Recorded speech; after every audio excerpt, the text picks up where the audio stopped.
Freddy. Good evening, Mrs. Rogers. Is that the boat? Yes. Oh dear, already. Have you remembered everything? I think so. Emmons, sipsoles, cream, tomatoes, butter and eggs. That's all, wasn't it? That's right.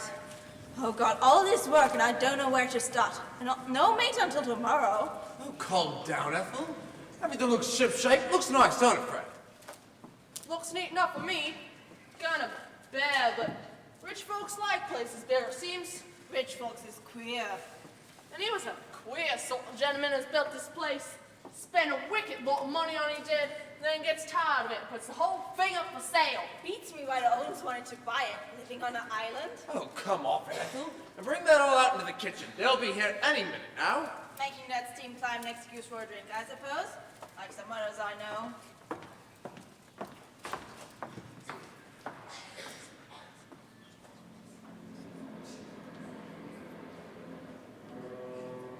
Oh, that'd be Jim's boat. I'll be getting along. 2 folks arriving by car, understand? I want at least 5 loaves in the morning and 8 pints, remember? Right.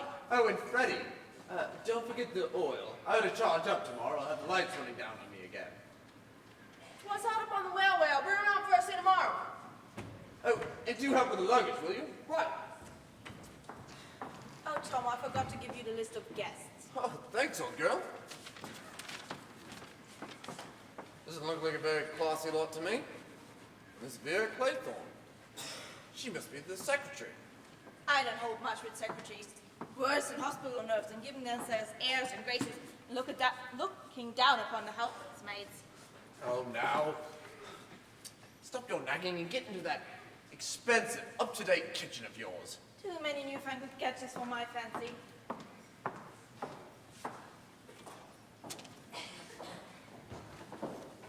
So this is it. Perfectly lovely. You must be Miss Claythorne. You're Rogers. Yes, miss? Good evening, Rogers. Will you bring up my luggage and Captain Lombard's? Very good, miss. You've been here before. No, but I've heard a lot about the place. From Mr. and Mrs. Owen? No, old Johnny Brewer, pal of mine. He built this house. It's a sad and poignant story. A love story? Yes, ma'am. The saddest of all. He was a wealthy old boy and fell in love with the famous Lily Logan. He married her and bought the island and built this house for her. Sounds most romantic. Oh, poor Johnny. He thought that by cutting her off from the rest of the world, without even a telephone as means of communication, that he could hold her. But of course, the Lily tied to Ivory Tower and escaped. Uh-huh. Johnny went back to Wall Street, made a few more millions, and the place was sold. And here we are. Well, I really ought to find Mrs. Owen. The others will be up in a minute. It would be very rude to leave me here all by myself. Would it? Well, I wonder where she is. She'll come along when she's ready. While we're waiting, do you think I could have a drink? I'm very dry. Of course you could. It's certainly warm after that steep climb. What's yours? No thanks. Not for me. Not on duty. The good secretary is never off duty. Really. This is exciting. What? All this. The smell of the sea, the gulls, the beach, and this lovely house. Oh, I am going to enjoy myself. I think you are. I think we both are. Here's to you. You're very lovely. Where is Mrs. Owen? Mrs. Owen has been detained in London until tomorrow, miss. I thought you knew. Tomorrow? Yes, I have a guest, a last of the guests expected, if you'd like to have it. Yes. Thank you. I say, how awful. You will be sweet and help me, won't you? I won't move from your side. Thank you. It seems silly to have brought only us in the first boat and all the rest in the second. That, I'm afraid, was design, not accident. Design? What do you mean? Well, I suggested to the boatman that there was no need to wait for any more passengers. That and 5 shillings soon started up the engine. You shouldn't have done that. Well, they're not a very exciting lot, are they? I thought the young man was rather nice looking. Oh, callow. Definitely callow and very, very young. I suppose you think a man in his 30s is more attractive. I don't think, my darling. I know. Where's the place you've got here? I'm Mrs. Owen's secretary. Mrs. Owen has been detained in London, I'm afraid, and won't be down until tomorrow. Oh, too bad. May I introduce Captain Lombard, Mr. Marston, Anthony Marston. Have a drink. Oh, thank you. What will you have? Gin, whiskey, sherry? Oh, whiskey, I think. A wonderful place you have here. I'm Mrs. Owen's secretary. Mrs. Owen has been detained in London, I'm afraid, and won't be down until tomorrow. Say when. Wizard. How are you? Oh, my name's Lombard. Have a drink, Mr. Davis! Davis is the name. Ah, Mr. Davis. Mr. Marston. How do you do, Mr. Marsden? Pleased to meet you. Don't mind if I do, Mr. Lombard. Bit of a stiff climb up here. But whew! What a view and what a height! Reminds me of South Africa, this place. Does it? What part? Oh, Natal. Durban, you know. Really? Well, here's the temperance. Do you, know South Africa? Me? No. That's where I come from. That's my natal state. Interesting country, I should think. Oh, finest country in the world, sir. Gold, silver, diamonds, oranges, everything a man could want. Talk about a land flowing with beer and skittles. How do you do? General MacKenzie, isn't it? I'm Mrs. Owen's secretary. Mrs. Owen has been detained in London, I'm afraid, and won't be down until tomorrow. May I introduce Captain Lombard, Mr. Marston, and Mr. Davis! Davis is the name. Whiskey and soda, sir? Oh, thanks.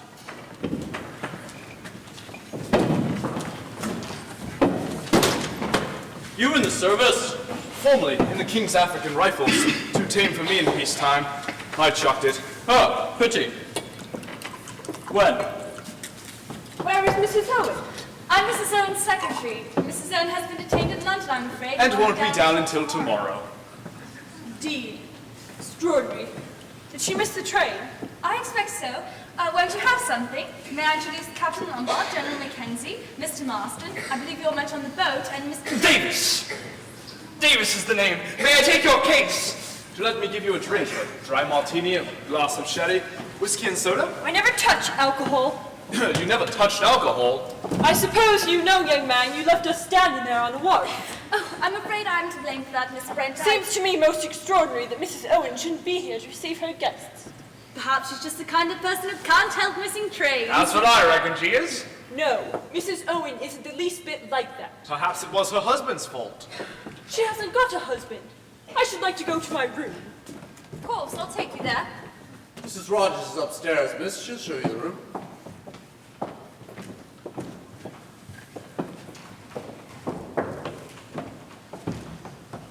I'm afraid our host and hostess haven't arrived, sir. My name's Lombard. Mine's Walgrave. How do you do? How do you do? Have a drink? Yes, please. A whiskey. How are you, sir? Davis. Davis is the name. Wonderful place we have here. Quite unique. As you say, quite unique. Your drink, sir. Oh, Badger Berkeley rolled up yet? Who did you say? Badger Berkeley. He wrote me in for this show. I should like to know when he's coming. I don't think he's coming. Nobody of the name Berkeley. The dirty double-crosser. He's let me down. It is a rather wizard island, and rather a wizard girl, that secretary. She ought to liven things up a bit. I say, old man, how about dressing for dinner if there's time? Let's go and explore. How wizard? Yes, things are a bit at 6s and 7s with the Owens not turning up. It's tricky, what? I say, wizard place for a holiday, what? Aren't you going to sit down? Oh, well, to tell you the truth, you seem to be in my chair. I'm sorry. I didn't realize you were one of the family. Well, it's not that exactly. To tell you the truth, I've never been here before. But you see, I live at the Benton Club. I have for the last 10 years. And my seat is just about there. I can't get used to sitting anywhere else. It becomes a bit of a habit. Yes, it certainly does. Thank you.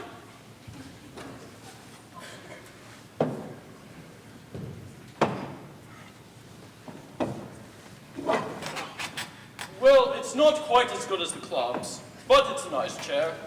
To tell you the truth, I was a bit surprised when I got this invitation.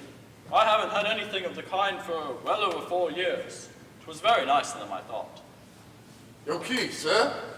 Is Lady Constance Comington expected here, can you tell me? Lady Constance Comington? I don't believe so, sir. Unless, of course, she's coming down with the Owens. Ah, Allow me, sir. May I have your keys, sir? No thanks. I'll unpack for myself. Dinner is at 8 o'clock, sir. May I show you to your room? Oh, please.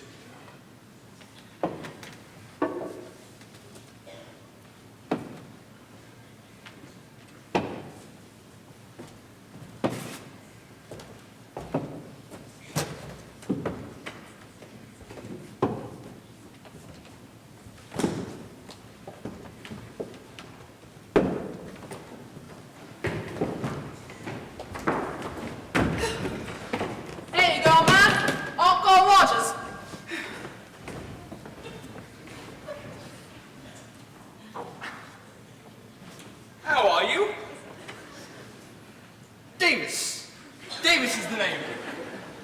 Mine's Armstrong. Dr. Armstrong, I believe? Yes. Thought so. Never forget a face. Don't tell me I've forgotten one of my patients. Oh, no, nothing like that. But I once saw you in court giving expert evidence. Oh, really? Are you interested in the law? Well, you see, I'm from South Africa. And naturally, legal processes in this country are bound to interest the colonial. Oh, yes, of course. Would you like a drink? No, thank you. I never touch it. Oh, do you mind if I do? Mine's empty. Not a bit. I've been having a look around the island. Quite a wonderful place, isn't it? Wonderful. I thought as I was coming across the mainland, what a haven of peace this was. Ah, too peaceful for some, I dare say. Wonderfully restful. Wonderful for the nerves. I'm a nerve specialist, you know. Yes, I know that. Did you come by train? No, I motored down. Dropped in on a patient on the way. Great improvement. Wonderful response. That's part of 200 miles, isn't it? How long did it take you? I didn't hurry. I never hurry. Bad for the nerves. Some mannerless young fellow nearly drove me into a ditch near Amesbury. Shot past me at 80 miles an hour. Disgraceful bit of driving. I'd have liked to have had his number. Yes, and if only more people would take the numbers of these young road hogs. Yes, you must excuse me. I must have a word with Mr. Owen. Oh, but Mr. Owen isn't...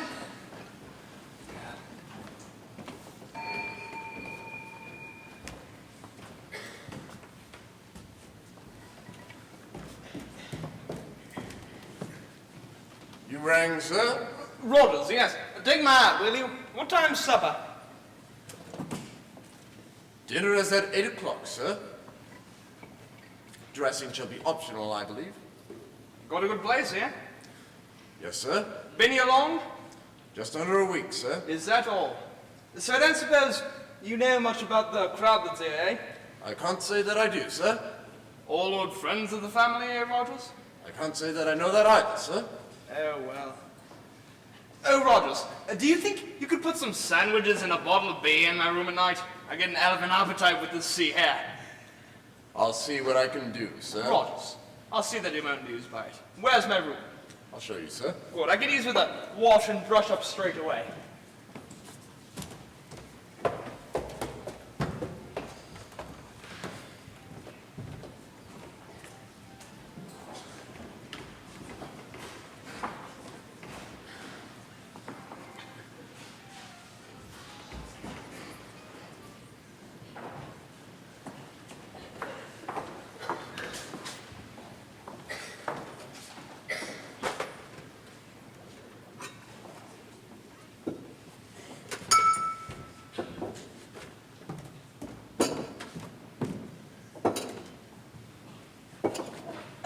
There you are, Rogers. You ought to clean his dirty glasses.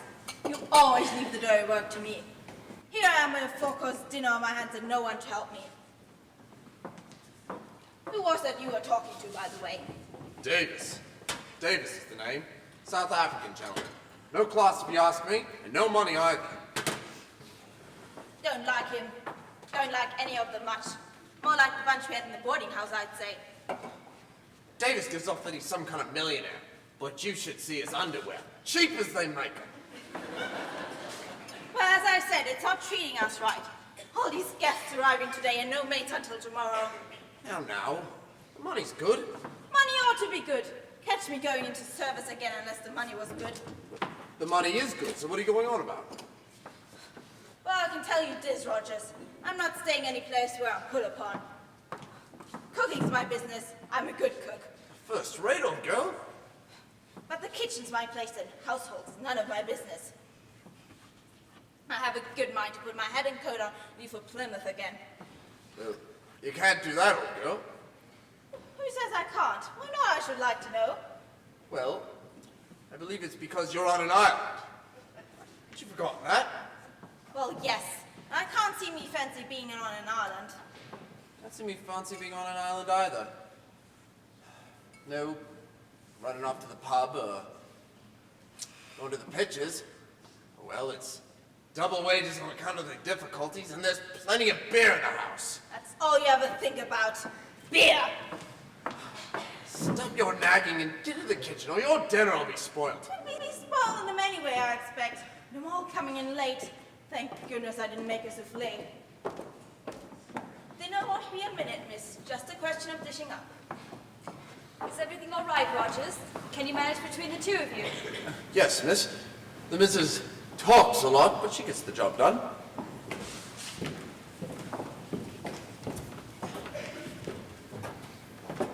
What a lovely evening! Yes, the weather seems very settled. How plainly one can hear the sea. A pleasant sound. Hardly a breath of wind and deliciously warm. Not like England at all. I should have thought you felt a little uncomfortable in that dress. No. It's rather tight, isn't it?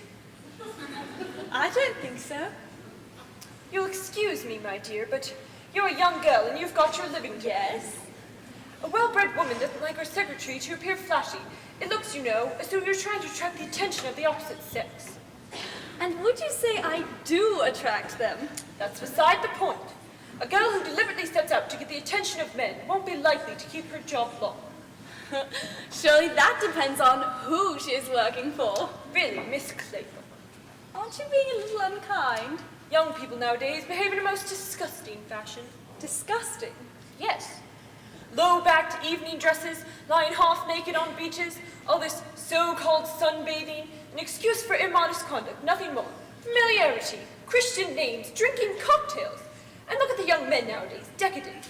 Look at that young Marsdon, what good is he? And that Captain Lombard. What do you object to in Captain Lombard?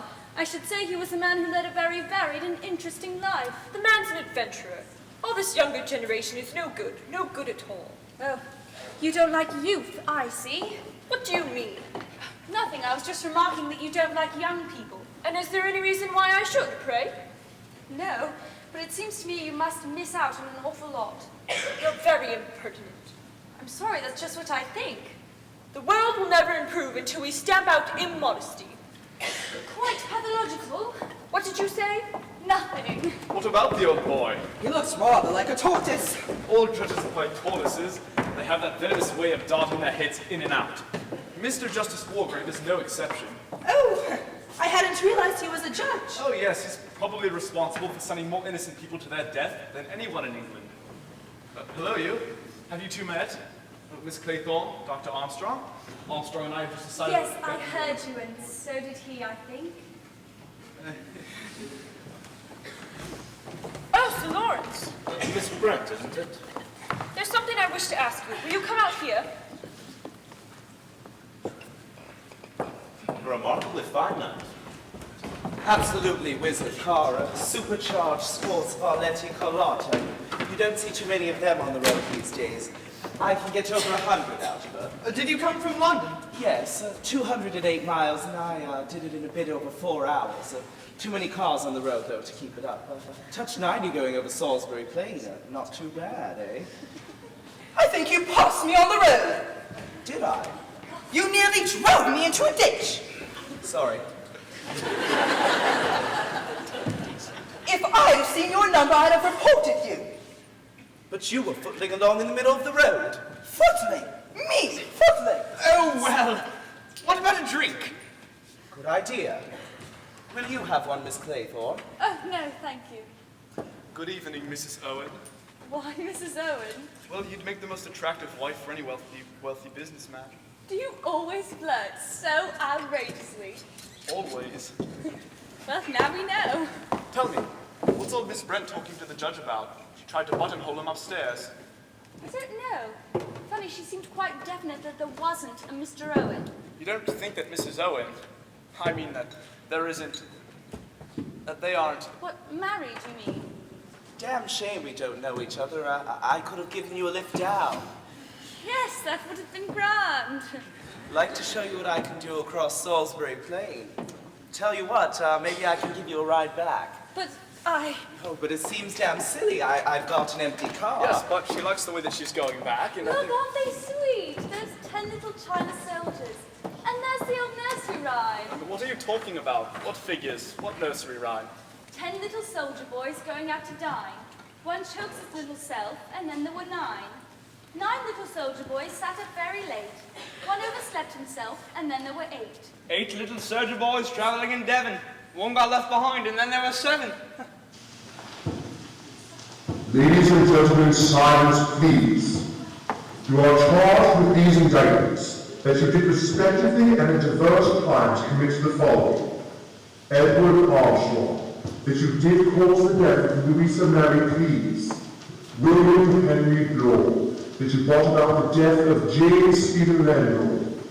Emily Caroline Brent, that you were responsible for the death of Beatrice Taylor. Vera Elizabeth Claythorne, that you killed Peter Ogilvy Hamilton. Phillip Lombard, that you were guilty of the deaths of 21 men, members of an East African tribe. John Gordon MacKenzie, that you sent your wife's lover, Arthur Richmond, to his death. Anthony James Marsdon, that you were guilty of the murder of John and Lucy Combs. Thomas Rogers and Ethel Rogers, that you brought about the death of Jennifer Brady. Lawrence John Margrave, that you were guilty of the murder of Edward Seaton. Prisoners at the bar, have you anything to say in your defense?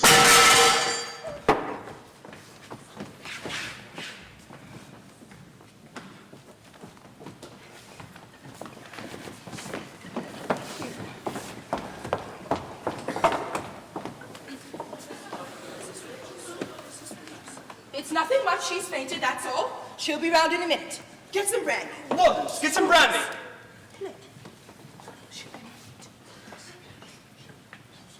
What was that voice? It What sounded- is this? Well, what kind of practical joke was Where the that? devil did that voice come from?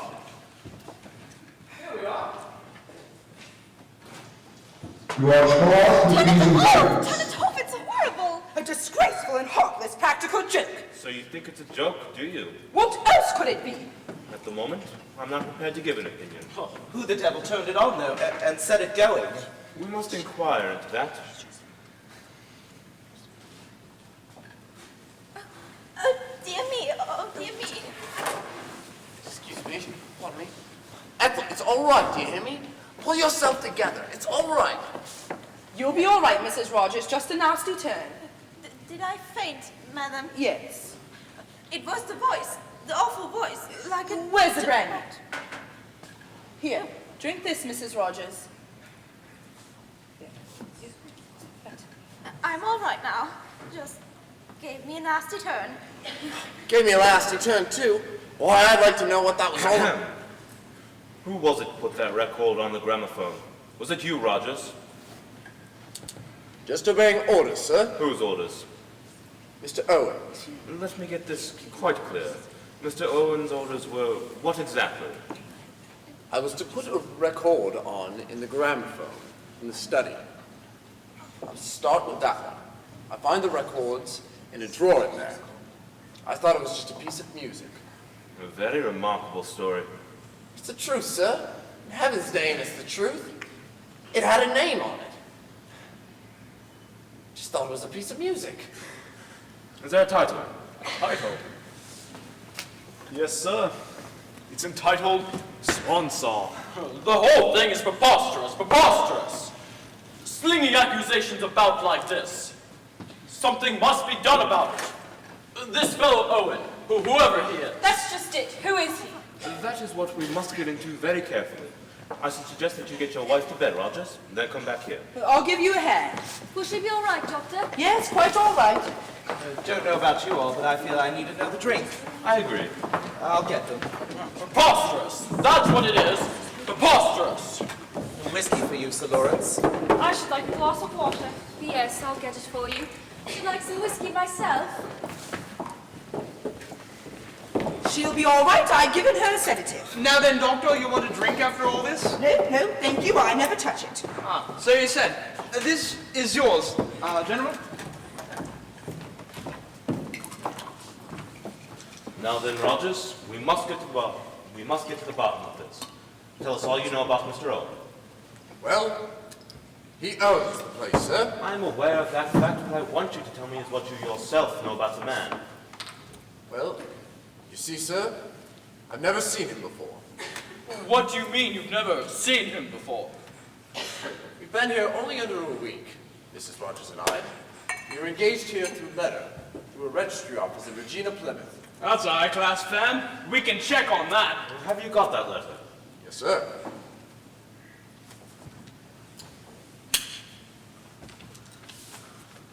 Go on with your story.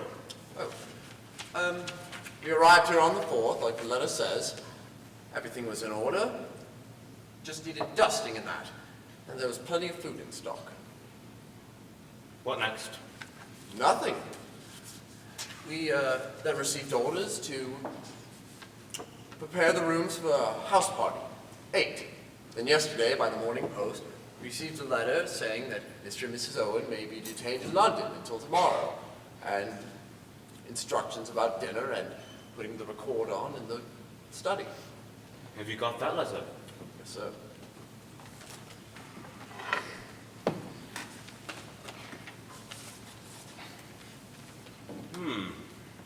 I did Ritz Hotel and typewritten. Coronation machine number 5. Quite new, no defects.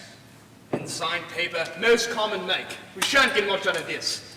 We can try for fingerprints, but it's been handled too much. Quite the little detective.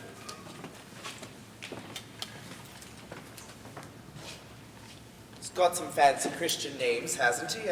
Ulick Norman Owen. It's quite a mouthful. I'm obliged to you, Mr. Marston. You've drawn my attention to a curious and suggestive point. I think the time has come for all of us to pool our information.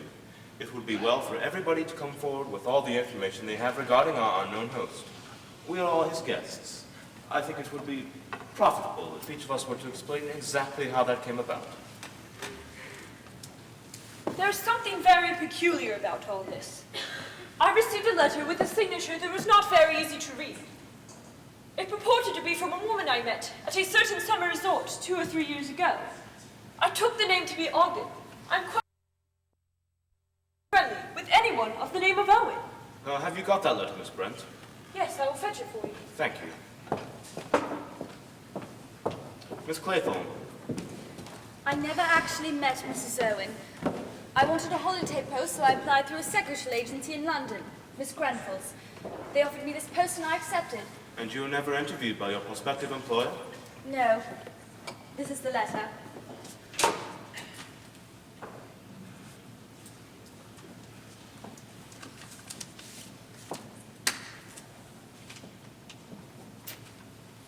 Soldier Island, Sticklehaven, Devon. I've received your name from Miss Grenfell's agency. I understand she knows you personally. I shall be glad to pay you the salary you ask, and shall expect you to take up your duties on August 8th. The train is at 12:10 from Paddington, and you will be met at Oakbridge Station.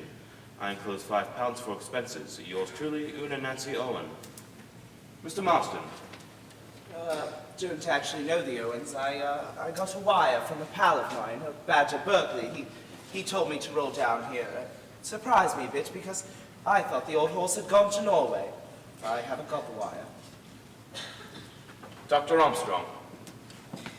In the circumstances, I think I may admit that my visit here was professional.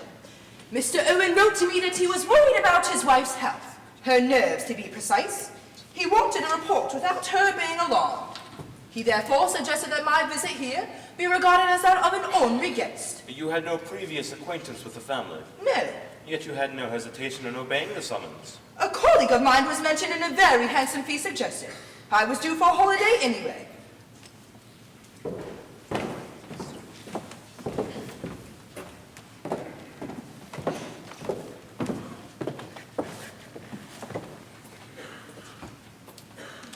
Dear Miss Brent, I do hope you remember me. We were together at Belhaven Guest House in August some years ago, and we seem to have so much in common. I am starting a guest house of my own on an island off the coast of Devon. I think there's really an opening for a place where there's good plain English cooking and a nice old-fashioned type of person. None of this nudity and gramophones half the night. I shall be very glad if you could see your way to spending your summer holiday on Soldier Island. As my guest, of course. I suggest August 8th, 1240 from Paddington to Oak Bridge. Yours sincerely, U.N.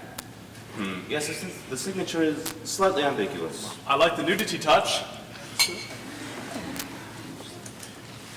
Here's my own decoy letter from an old friend of mine, Lady Constance Comington. She writes in her usual vague, incoherent way, urges me to join her here, and refers to her host and hostess in the vaguest of terms. Now look here, I've just thought of something. In a moment. But we will take things one at a time, if you don't mind, Captain Lombard. General MacKenzie. I got a letter from this fellow, Owen. I thought I must have met him sometime at the club. He mentioned some old cronies of mine who were to be here. Hoped I'd excuse informal invitation. Haven't kept the letter, I'm afraid. Captain Lombard. Same sort of thing. Invitation mentioning mutual friends. I haven't kept the letter either. Just now we had a somewhat disturbing experience. An apparently disembodied voice spoke to us all by name, uttering certain definite accusations against us. We will deal with those accusations presently. At the moment, I am interested in a minor point. Amongst the names received was that of William Henry Blore, but as far as we know, there was no one named Blore amongst us. The name of Davis was not mentioned. What have you to say about that, Mr. Davis? Cat's out of the bag, it seems. I suppose I'll admit my name isn't Davis. You are William Henry Blore? That's right. I will add something to that. Not only are you here under a false name, Mr. Blore, but in addition this evening I've noticed that you're a first-class liar. You claim to have come from Natal, South Africa?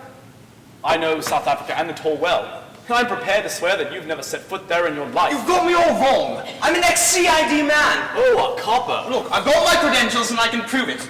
I run a detective agency in Plymouth. I was put onto this job. By whom? Why? Mr. Owen sent a very nice money order for expenses and said I was to join the house party posing as a guest. Also sent a list of all your names and said I was to keep an eye on you all. Any reason given? Said Mrs. Owen had got some valuable jewels. Mrs. Owen, I foot. I don't believe there's any such person. Your conclusions are, I think, justified. Ulick Norman Owen. Una Nazi Owen. That is to say, each time U.N. Owen. Or, by slight stretch of fancy, unknown. But it's fantastic! Mad! Oh yes, I have no doubt in my own mind that we have been invited here by a madman. Possibly a dangerous homicidal lunatic. Oh my God! But whoever it is who has enticed us here has taken the trouble to find out a great deal about us. A very great deal. And out of his knowledge concerning us, he has made certain definite accusations. It's all very well to make out lies. I wish to say this. Our unknown friend accuses me of the murder of one Edward Seaton. I remember Seaton perfectly well. He came up before me for trial in June 1930. He was charged with the murder of an elderly woman. He was very ably defended and made a good impression on the jury in the witness box. Nevertheless, on the evidence, he was certainly guilty. I summed up accordingly, and the jury brought in a verdict of guilty. In passing sentence of death, I fully concurred with this verdict. The appeal was lodged on grounds of misdirection. The appeal was dismissed and the man was duly executed. I wish to say before you all that my conscience is perfectly clear on the matter. I did my duty and nothing more. I passed sentence on a rightly convicted murderer. Did you know Seaton at all? I mean, personally. I knew nothing of Seaton previous to the trial. The old boy's lying. I'll swear he's lying. The fellow's a madman, absolute madman. He's got a bee in his bonnet. Got hold of the wrong end of the stick all round. Best really to leave this sort of thing unanswered. However, feel as I ought to say, no truth. No truth in whatever he said about young Arthur Richmond. Richmond was one of my officers. I sent him on reconnaissance in 1917. He was killed. I also like to say, resent very much slur on my wife. Been dead a long time. Best woman in the world. Absolutely. Caesar's wife. I've just been thinking, John and Lucy Combs must have been the couple of kids I ran over last year near Cambridge. It's beastly bad luck. For them or for you? Oh, well, I was thinking, for me, but you're right, sir, it was beastly bad luck for them, too. I had my license suspended for a year, beastly nuisance. Young men like you are a danger to the community. I couldn't help it, it was just an accident. They ran out of some cottage or another. Might I say a word, sir? Go ahead, Rogers. There was a mention of Mrs. Jennifer Brady concerning Mrs. Rogers and I. I'll assure you all, there isn't a word of truth in it. We were with Miss Brady when she died. She was always in poor health, always from the time we came to her. There was a storm that night.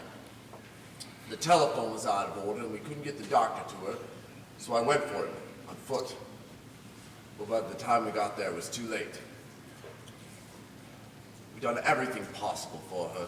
Devoted to her, we were. Anyone will tell you the same. There was never a word said against us. Never a word. I'm sure you came into a nice little something at a death, though, didn't you? Miss Brady's death left a legacy of recognition concerning our faithful service. And why not, I should like to know? What about you, Blore? What about me? Your name was on the list. Lendall, you mean? I was a London and commercial bank robbery. I remember the name, though it didn't come before me. You were the police officer in charge of the case. I was, my lord. Lendall got penal servitude for life and died in Dartmoor a year later. He was a delicate man. He was a crook. It was him put the night watchman out. The case was clear from the start. You were complimented, I think, on your able handling of the case. I got my promotion. I was only doing my duty. Convenient word, duty. What about you, Doctor? I'm really at a loss to understand the matter. The name meant nothing to me. What was it? Close? I really do not remember having a patient with that name, or it's being connected with death in any way. The whole thing's a complete mystery to me. Of course, it is a long time ago and may have possibly been one of my operation cases in hospital. They come too late. So many of them. Then when the patient dies, it's always the surgeon's fault. Then I suppose it's better to give up surgery and take up nerve cases. Of course, some give up drink. I protest! You've no right to insinuate such things. I never touch alcohol. My dear doctor, I never suggested you did. Well, anyway, Mr. Unknown is the only one who knows all of the facts. Miss Claythorne. I was nursery governess to Peter Hamilton. We were vacationing in Cornwall for the summer. One day when my attention was distracted, he swam out too far, and by the time I got there, it was too late. Was there an inquest? Yes, I was exonerated by the coroner. His mother didn't blame me either. Thank you. Miss Brent. I have nothing to say. Nothing. Nothing. You reserve your defense. There is no question of defense. I have always acted according to the dictates of my conscience. What a law-abiding lot we seem to be. Myself excepted. We are waiting for your story, Captain Lombard. I haven't got a story. What do you mean? Well, sorry to disappoint all of you, but it's just that I plead guilty. It's perfectly true. I left those natives alone in the bush. Matter of self-preservation. You abandoned your men? Not quite the act of a proper gentleman, I'm afraid. But after all, self-preservation's a man's first duty. And natives don't mind dying, you know? They don't feel about it as Europeans do. Our inquest will rest there. Now, Rogers, who else is there in this island besides ourselves and you and your wife? No one, sir. You're sure of that? Yes, sir, no one at all. Thank you. I am not yet clear as to the purpose of our unknown host in getting us to assemble here. But in my opinion, he's not sane in the accepted sense of the word. He may be dangerous. In my opinion, it would be well that we leave this island as soon as possible. I suggest tonight. I beg your pardon, sir, but there's no boat on the island. No boat at all? No, sir. Then why don't you telephone to the mainland? There's no telephone either. Freddy Narracott comes in the mornings around 8 o'clock. She brings the bread, the post, the papers, and takes the orders. It's a bit unsporting, what? Ought to ferret out the mystery before we go. Whole thing like a detective story, actually. It's positively thrilling. At my time of life, I have no desire for thrills. The legal life's narrowing. I'm all for crime. Here's to it.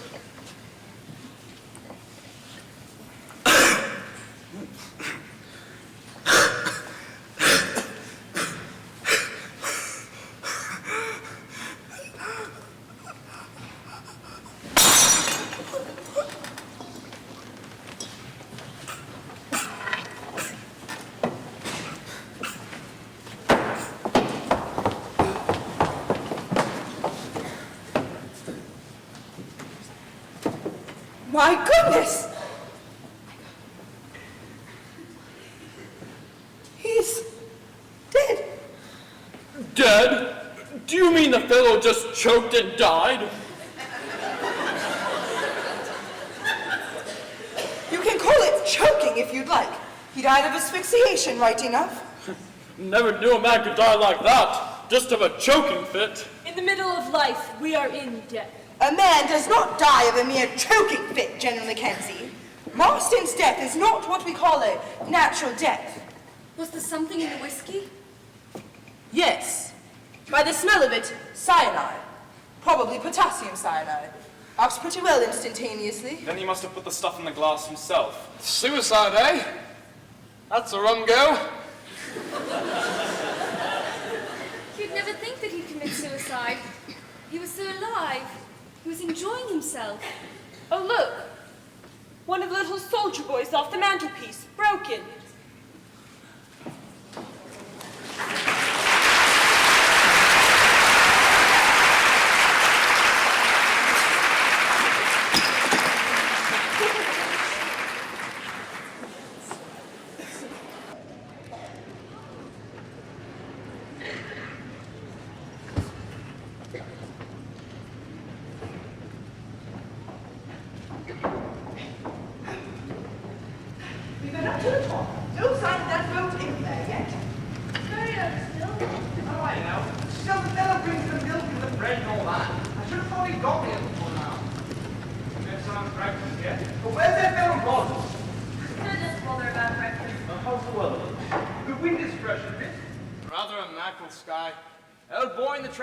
Said we were due for daddy weather. Shouldn't one of yours and right? I wonder if that boat's coming. The sooner we get off the island, the better. It's absurd not keeping a boat on an island. No proper harbor. If a wind were to come from the southeast, a boat would get dashed to pieces on the rocks. But a boat would always be able to make us from the land. Now, Miss Brent, that's just what it wouldn't. Are you saying we should be cut off from the land? Yes. Condensed milk, Rivita, and tin stuff till the gale had blown itself out. But you needn't worry. The sea's only a bit choppy. I think the pleasures of living on an island are overrated. I wonder if that boat's coming. Annoying the way the house is built, slap against the side of a cliff. You can't see the mainland till you've climbed to the top. Shall we go there It's again? no use, Doctor. A washed pot never boils. There wasn't any sign of a boat putting out when we were up there just now. What can this Narracott be doing? They're all like that in Devon. Never air themselves. And where's Rogers? He ought to be about.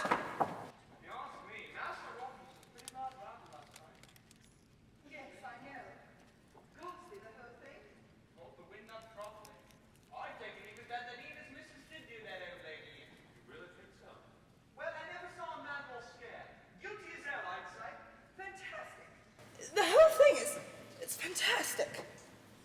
say. Suppose he's hopped it. Who? Rogers? But there isn't any way he could. There's no boat on the island. You've just said so yourself. Yes, but I've been thinking. We've only Rogers' word for that. Suppose there is one and he's nipped off in the first thing. Oh, no. He wouldn't be allowed to leave this island. Sleep well, General? I dreamed. Yes, I dreamed. I don't wonder at that. I dreamed of Leslie, my wife, you know. Oh, I was waiting for her, you see. I wish Narracott would come. Who's Narracott? The old guy that brought us over yesterday afternoon. Was it only yesterday? Oh, yes, I know how you feel. Batty gramophone records, suicides, it's about all a man can take. I shan't be sorry to see the back of Soldier Island, I give you my word. So you don't understand. How strange. What's that, General? How strange. I don't like the look of him. I reckon young Marston's suicide must have been a pretty bad shock to him. He looks years older. Where's that poor young fellow now? In the study, but I don't know myself. Dr. Armstrong, I suppose it was suicide. What else could it be? I don't know, but suicide? Yes. I had a funny feeling myself in the night. Suppose this Mr. Unknown Owen, suppose he's on the island. Rogers may know, or he might have told him to say so. Pretty nasty thought, isn't it? But would it have been possible for anyone to tamper with Marston's drink without seeing him? Well, it was standing right up here. Anyone could have slipped a dollop of cyanide in it if they'd wanted to. But that just doesn't make sense. Doctor! Looking all over for you. Could you please come up and have a look at the missus? Yes, of course. Is she feeling under the weather still? I think she's... You won't leave this island without me. Can't wait for the boat to arrive. I hate this place. Yes. I think the sooner we can get in touch with the police, the better. The police? The police have to be notified in case of suicide, Miss Claythorne. Yes, of course. Still no sign of breakfast. Are you hungry, General? Feeling like breakfast? Leslie, my dear. Oh, no. I'm Vera Claythorne. Oh, of course. Forgive me. I took you for my wife. I thought your wife was dead, sir. Long ago? I thought so too. But I was wrong. She's here. She's on this island. Good morning. Good morning, Captain Lombard. Good morning. Seem to have overslept myself. Boat here yet? No. Bit late, isn't it? Yes. Good morning. You and I could have had a swim before breakfast. Too bad all this. Too bad you overslept yourself. You must have good nerves to sleep like that. Nothing makes me lose my sleep. Didn't dream of African natives by any chance, did you? No. Did you dream of convicts on Dartmoor? Okay, Captain Lombard, I don't think that's very funny. Well, you started it, you know. I'm hungry.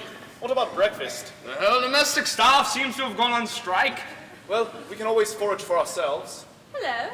That's strange. What is? Do you remember we found one of these little fellows smashed last night? Yes, that ought to leave 9. That ought to leave 9. I'm certain there were 10 of them here when we arrived. Well? There are only 8. So there are. I think it's queer, don't you? Probably were only 9 to begin with. We assumed that there were 10 because of the rhyme. Hello, Armstrong. What's the matter? Mrs. Rogers is dead. No! How? Died in her sleep. Rogers thought she was still under the influence of the sleeping draught I gave her and came down without disturbing her. He lit the kitchen fire and did this room. Then, as she hadn't appeared, he went upstairs, was alarmed by the look on her face, and went hunting for me. She's been dead about 5 hours, I should say. What was it? Art? Impossible to say. It may have been. After all, she had a pretty bad shock last night. Yes. She might have been poisoned, I suppose, Doctor. It is a possible theory. With the same stuff as young Marston? No, not cyanide. It would have to have been some hypnotic or narcotic. One of the barbiturates or chloral, something like that. You gave her some Sleeping powders last night, didn't you, Doctor? Yes, I gave her a mild dose of luminol. Didn't give her too much, did you? Certainly not. What do you mean? Nothing at all. I just thought if perhaps you'd had a week out. The amount I gave her could not have hurt anyone. Then what exactly did happen? Impossible to say without an autopsy. If, for instance, this death had occurred in the case of one of your private patients, what would have been your procedure? Without any previous knowledge of the woman's state of health, I could certainly not give a certificate. She was a rather nervous-looking creature. She had a bad fright last night. Suppose it was heart failure. Her heart certainly failed to beat. But what caused it to fail? Conscience. What exactly do you mean by that, Miss Brent? You all heard. She was accused, along with her husband, of having deliberately murdered her former employer, an old lady. And you believe that's true, Miss Brent? Certainly. You all saw her last night. She broke down completely and fainted. The thought of having her wickedness brought home to her was too much. She literally died of fear. It is a possible theory, though. One cannot adopt it without Call knowledge. it, if you prefer, an act of God. Oh no, Miss Brent. You regard it as impossible for a sinner to be struck down by the wrath of God? I do not. My dear lady, in my experience of ill-doing, Providence leaves the work of conviction and chastisement to us mortals, and the process is often fraught with difficulty. Let's be practical. What did the woman have to eat or drink after she went to bed last night? Nothing. Nothing at all? Not a cup of tea or a glass of water? I bet you she had a cup of tea. That sort always does. Rogers assures me she had nothing whatsoever. You might say so. So that's your idea? Well, why not? You had that accusation last night. What if it's true? Miss Brent thinks it is, for one. So, Mr. Rogers and his missus did an old lady in.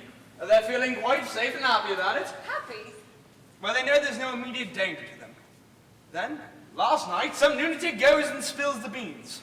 What happens? It's the woman cracks, goes to pieces. Did you see him hanging about her when she was coming to? Not all husbandly solicitude, not in her life. He was like a cat on hot bricks. And that's the position. They've done him at it and gotten away with it. But if it's all going to be raked up again now, it's the woman who'll give the show away. She hasn't got the nerve to brazen it out. She's a living danger to her husband. That's what she is. But him? He's all right. He'll go on long till the cows come home. But he can't be sure of that. So what does he do? He sips a nice little dollop of something into a nice cup of tea. And after she's had it, he washes up the cup and saucer and tells the doctor she ain't had nothing. That's impossible. A man wouldn't do that. Not to his wife. You'd be surprised, Miss Claythorne, what some husbands would do.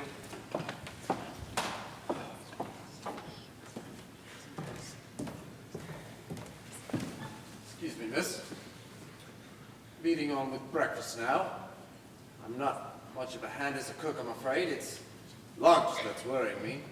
Would cold tongue and gelatin be satisfactory? I'm sure I could manage some tinned fruit and some bread. That would be fine, Roger. Lunch? Lunch? We shan't be here for lunch! And when the hell is that boat coming? Mr. Blore! What? I beg your pardon, sir, but the boat isn't coming. What? Freddy Narracott is always here before 8. Is there anything else you require, miss? No, thank you, Rogers.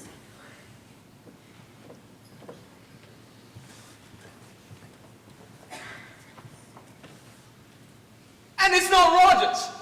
His wife lying dead upstairs, and there he is cooking breakfast, and calmly talking about lunch. And now he says the boat isn't coming. How the hell does he know? Mr. Blore! What? Don't you see? He's dazed. He's just carrying on automatically as any good servant would. It's pathetic, really. He's pulling a fast one, if you ask me. The really significant thing is the failure of the boat to arrive. It means we are being deliberately cut off from help.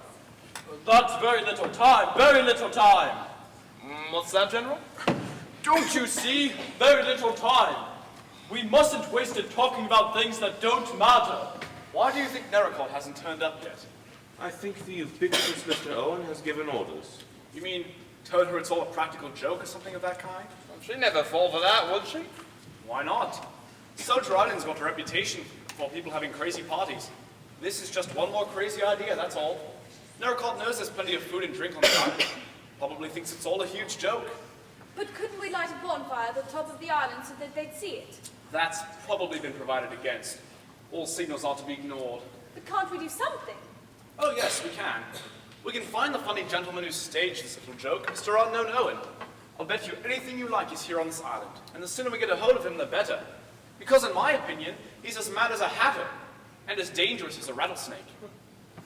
Hardly a very good simile, Captain Lombard. The rattlesnake, at least, gives warning of its approach. Warning? My God, yes. That's our warning. 10 little soldier boys. There were 10 of us when Narracott went, weren't there? 10 little soldier boys going out to dine. One went and choked himself. Marsdon choked himself, didn't he? 9 little soldier boys sat up very late. One overslept himself. One overslept himself. The last part fits Mrs. Rogers rather well, doesn't it? Do you think he wants to kill us all? Yes, I think he does. And each one fits with the rhyme. No, it's impossible. It's coincidence. It must be coincidence. There are only 8 little soldier boys there. I suppose that's coincidence too. What do you think, Blore? I don't like it. But there's nobody on the island. I'm not so sure of that. This is terrible. No one will ever leave this island. Can somebody shut up, Grandpa? Don't you agree with me, Sir Lawrence? Up to a point, yes. Then the sooner we get to work, the better. Come on, Blore. Come on, Armstrong. We'll make short work of it. I'm ready. Nobody's got a revolver by any chance, do they? I suppose that's too much to hope for. I've got one. Always carry that about with you? Usually. I've been in some tight places, you know. Right. Well, I suppose you've never been in a tighter place than you are today. If there's a homicidal maniac on this island, he's probably going to have Larson, and he'll use it too. You may be wrong there, Mr. Blore. Many homicidal maniacs are quiet, unassuming people. Delightful fellows. You never think there was anything wrong with them? Well, if Mr. Owen turns out to be one of that kind, we'll leave him to you, Doctor. Now then, I suggest we make a start. How about Captain Lombard searches the house while Armstrong and I search the island? Right. House ought to be easy. No sliding panels or secret doors. And just be sure he doesn't get you before you get in. Don't worry. But you two had better stick together. Remember, one God left behind. Right. Come on, Armstrong. A very energetic young man, Captain Lombard. You do think he's right, don't you? There is someone hiding on the island, they'll be bound to find him. It's practically bare rock. I think this problem needs brains to solve it, rather than brawn. Where are you going? I'm going to sit out in the sun and think, my dear young lady. Where did I put my skein of wool? Did you leave it upstairs? Shall I go look for it? No. I'll go. I know where it's likely to be. I'm glad Captain Lombard has got a revolver. They're all wasting time. Wasting time. Do you think so? Yes, it's much better to sit quietly and wait. Wait for what? For the end, of course. Oh.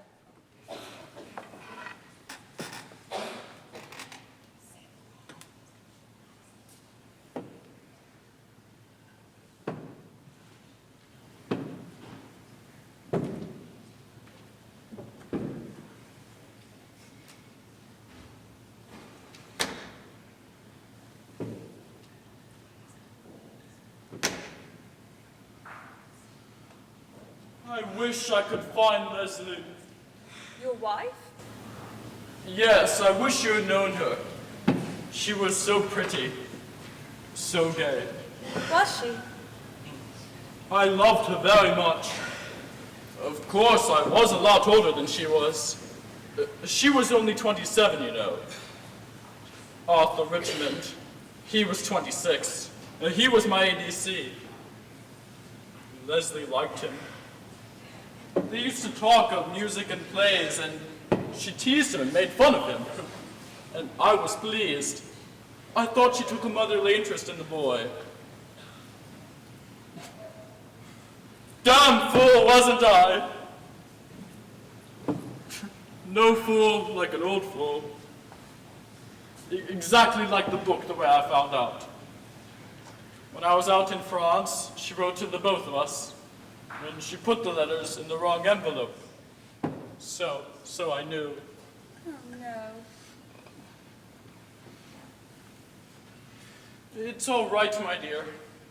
It's a long time ago.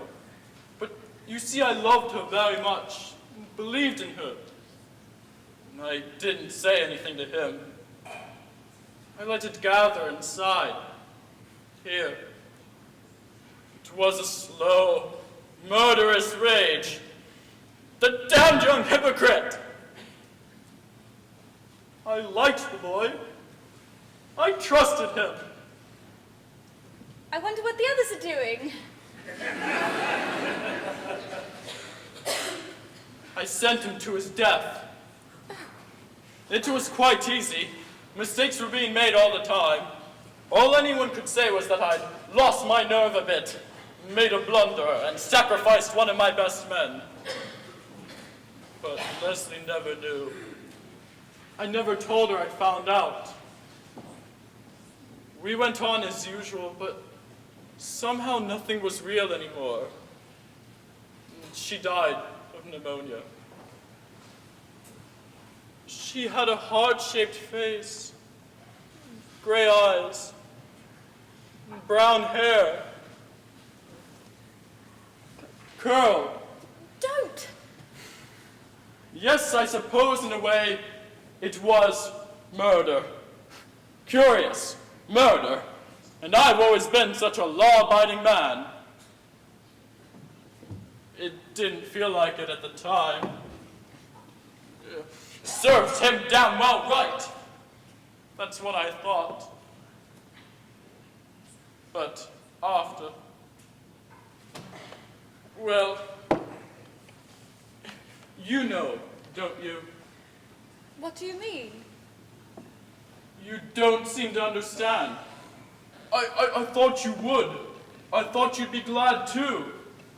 That the end was coming. We're all going to die, you know. I don't know. Oh, you're very young. You haven't got to that yet. The relief. The blessed relief when you know that you've done with it all. And you haven't got to carry the burden any longer. General. Don't talk to me that way. You don't understand.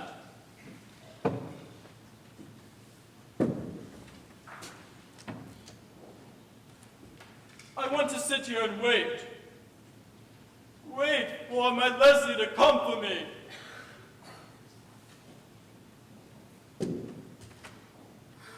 I'm frightened. Oh, I'm frightened. All correct. No secret passage, one corpse. Don't. I say, you do look low. How about a drink to steady your nerves? A drink? 2 corpses in the house at 9 o'clock in the morning, and all you say is have a drink. An old man going quite crackers. Have a drink. 10 people accused of murder. That's all right. Just have a drink. Everything's fine so long as you can have a drink. All right, all right. Stay thirsty. You're nothing but a waster, an adventurer. You make me tired. I say you are hit up. What's the matter, my sweet? I'm not your sweet. Sorry, I rather thought you were. Well, you can think again. Come on now. You know you don't really feel like that. We've got something in common, you and I. Rogues and murderers can't fall out. Rogues and murderers? Okay, so you don't like the company of rogues and murderers, and you won't have a drink. Go finish searching.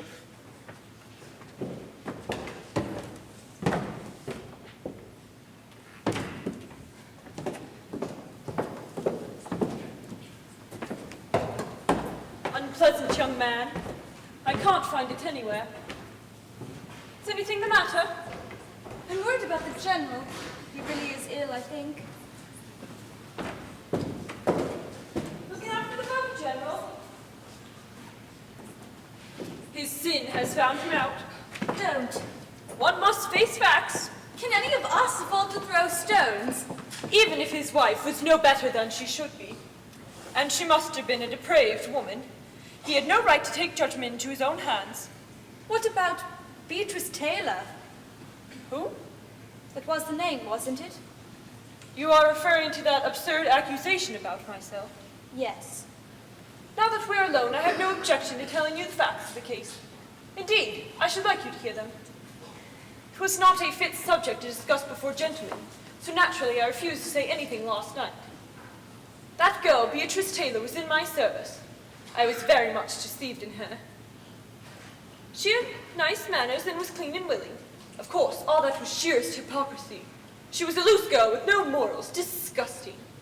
It was some time before I found out that she was what they call in trouble. This came as a great shock to me. Her parents were decent folks, too, raised her strictly. I'm glad to say they didn't condone her behavior. What happened? Naturally, I refused to keep her an hour under my roof. No one shall ever say I condoned immorality. Did she drown herself? Yes. How old was she? 17. Only 17? Quite old enough to know how to behave. I told her what a low, depraved thing she was. I told her that she was beyond the pale and no decent person would take her into their house. I told her that her child would be a child of sin and would be branded all its life, and that the man would naturally not dream of bearing her. I told her I felt soiled over having You told a girl of 17 all that? Yes, I'm glad to say I broke her down utterly. Poor little devil. No patience with this indulgence towards sin. And then I suppose you turned her out of the house. Of course. She didn't dare go home. What did you feel like when you had found out she had drowned herself? Feel like? Yes. Didn't you blame yourself? Of course not. I had nothing with which to reproach myself. I believe you really do think that. That makes it even more horrible. That girl's unbalanced.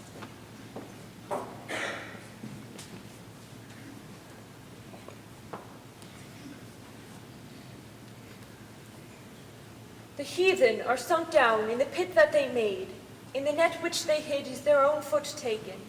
The Lord is known by the judgment he executeth. The wicked is snared in the work of his own hand. Breakfast is ready, miss. Be quiet. The wicked shall be turned into hell. Excuse me, miss. You know Shall what the not gentlemen feel are. ill Breakfast shake at is the ready. sound of the fall. Sir Lawrence Wargrave is out sitting in the sun. slaughter is made Dr. Armstrong and in the Mr. Blore searching the island. I shouldn't bother about them. And all the princes of the sea shall come down from their throne and lay away their robes. And Shall we go in? I don't feel like eating. Then all the princes of the sea shall come down from their thrones and lay away their robes and put off their broidered garments. They shall clothe themselves with trembling. They shall sit upon the ground and shall tremble at every moment and be astonished at thee. Reading aloud, Miss Brent? It is my custom to read a portion of the Bible every day. Very good habit, I'm sure. Did you have any luck? There's no cover on this island. No caves. No one could hide anywhere. That's right. What about that, Lombard? No one. I'll stake my life there's no one in this house but ourselves. I've been over at Chromatic to Sella. Breakfast is getting cold. Oh, breakfast. Come on, Blore. You've been yelling for breakfast ever since we got up. Let's eat, drink, and be merry. For tomorrow we die. Well, who knows? Perhaps even today. Captain Lombard, you ought to be ashamed of such levity. Come on, General. Can't have this. Breakfast, I say so. Oh my God. Excuse me. One God left behind. There's a knife on MacKenzie's back.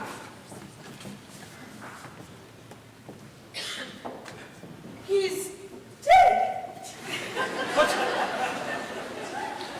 But how? There's nobody but us on this island. Exactly, my dear sir. Don't you realize that this clever and cunning criminal is always comfortably one stage ahead of us? That he knows exactly what we are going to do next and makes his plans accordingly. There's only one place, you know, where a successful murderer could have a reasonable chance of hiding and have a chance of getting away with it. One place, where? Here, in this room. Mr. Owen is one of us.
Sir Lawrence. Well, Mr. Blore? I wanted to have a word with you, alone. You were right in what you said this morning. That damned murderer is one of us, and I think I know which. Really? Ever hear of the Lizzie Borden case in America? Old couple killed with an axe in the middle of the morning. Only person who could have done it was the daughter. A respectable middle-aged spinster. Incredible. So incredible that they acquitted her, but they never found any other explanation. So your answer to the problem is Miss Emily Brent? I tell you, that woman is mad as a hatter. Religious mad she is. We've got to keep an eye on her. Really? I formed the impression that your suspicions were in a different quarter. Yes, but I've changed my mind, and I'll tell you why. Because she's not scared, and she's the only one who isn't. Why? Because she knows perfectly well that she's in no danger. Hush. We've made some coffee. Oh, it's cold in here. You'd hardly believe it when you think what a beautiful morning it was. Are Rogers and Lombard still out? Yes. Oh, no boat would put out in this. Not that it can land anyway. Miss Brent. Allow me. You were right to insist on our going to lunch and having some brandy with it. Feel much better. The court always adjourns for lunch. All the same, this is such a nightmare. Can't believe it's true. What are we going to do about it? We shall hold an informal court of inquiry. We may at least be able to eliminate some innocent people. You haven't got lunch of any kind, have you, Miss Claythorne? If Miss Claythorne suspects one of us three, that is rather an awkward question. I'm sure it isn't any of you. If you asked me who I thought it was, I'd say Dr. Armstrong. Armstrong? Yes, because don't you see, she's had far and away the best chance to poison Mrs. Rogers. Being a doctor, it'd be very easy for her to slip her an overdose of sleeping stuff. Yes, but someone else did give her brandy, remember?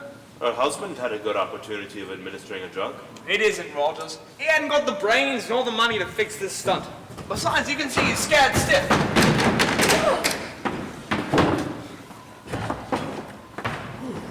My God, it's something like a storm. Oh, it's only you. Who do you think it was? Beatrice Taylor? Not a hope of rescue until this dies down. Oh, is that coffee? Good. I'm taking the coffee now, you see. Such restraint in the face of danger is nothing short of heroic. I do not, of course, profess to be a weather prophet, but I should say that it is unlikely that a boat could reach us under 24 hours, even if it knew of our plight. Even if the wind drops, the sea has still to go down. You're awfully wet. Is anyone a swimmer? Can we reach the mainland that way? It's over a mile to the shore, and in this sea you'd be dashed to the rocks and drowned. Drowned. Drowned. In a pond. I beg your pardon, Miss Brent. After dinner now. It is cold in here. I can start a fire if you like, miss. Very sound scheme, Rogers. That would be a good idea. Oh. Has anyone seen the top bathroom curtain? Really, Rogers? Are you going bats too? The bathroom curtain? Yes, a scarlet oil silk bathroom curtain. Anyone seen a scarlet oil silk curtain? No good, I'm afraid, Rogers. It's not a problem, just found it a tad odd. Everything on this island is odd. Yes. I'll be back with the sticks to start a grand fire, miss. Oh, do you think he might have wanted some coffee? It was awfully wet. Rogers! Where do you think Armstrong's gone off to? She's still washing up. Someone's probably battered her one by now. I expect she had the good sense to bolt the door. Yeah, it won't be so easy now that we're all on our guard. I should advise you, Mr. Blore, not to be too confident. I should like shortly to propose certain measures of safety which I think we should all adopt. Against who? Against each other. We are all in grave danger. Of the 10 of us who came to this island, 3 are definitely cleared. There are 7 of us left. 7 little soldier boys. One of whom is a bogus little soldier boy. Exactly. Well, despite what Miss Claythorne said just now, I'd say that you, Sir Lawrence, and Dr. Armstrong are above suspicion. She's a well-known doctor, and you're known all over England. Mr. Blore, that proves nothing at all. Judges have gone mad before now, but so have doctors. So have policemen. Here, here. Well, does he want some coffee? Said he was going to make himself a nice cup of tea. Oh, what about Dr. Armstrong? Do you think we ought to bring her up a cup? I will take it up if you like. I'll take it. I want to go change. Yes, you should. I think perhaps I should take Dr. Armstrong her coffee. She might not admit you, Captain Lombard. She might be afraid of your revolver. Ah, yes, that revolver. I wanted to have a word with you about that. Do you go and change? What were you going to say? All I wanted to know is why you brought a revolver down here on what's supposed to be a nice little social visit. You do you? Well, I've led a rather adventurous life, and I've gotten into the habit of taking a revolver about with me. I've been in a bit of a jam once or twice, and it's a pleasant feeling to have a gun handy, don't you agree? We don't carry them. Now, I want the truth about this gun. What a damn suspicious fellow you are, Blore. I know a fishy story when I hear one. If it's about that revolver, I'd like to know what you two have got to say. Well, I got a letter asking me to come here as a guest of Mr. and Mrs. Owen. It would be worth my while. The writer heard that I'd got a reputation for being a good man in a tight place. There'd be some danger, but I'd be all right as long as I kept my eyes open. I'd never have fallen for that. Well, I did. I was bored. God, how I was bored back in this tame country. It was an intriguing proposition, you must admit. Too vague for my liking. Oh, that was the whole charm. It aroused my curiosity. The curiosity killed the cat. Yes, quite. Do go and change, please. I will, my sweet. I will. The maternal instinct, I think it's called. Don't be ridiculous. If all that's true, why didn't he tell it to us last night? He might have thought that this was exactly the emergency for which he had been prepared. Perhaps it was. I hardly think so. It was just Mr. Owen's little bit of cheese to get him into the trap with the rest of us. He must have known him well enough to rely on his curiosity. If it's true, he's a Roman, that one. I wouldn't trust him a yard. Are you such a good judge of truth? We must get out of here! We must before it is too late! The one thing we must not do is to give away to nerves. Sorry. Rather a case of physician heal thyself.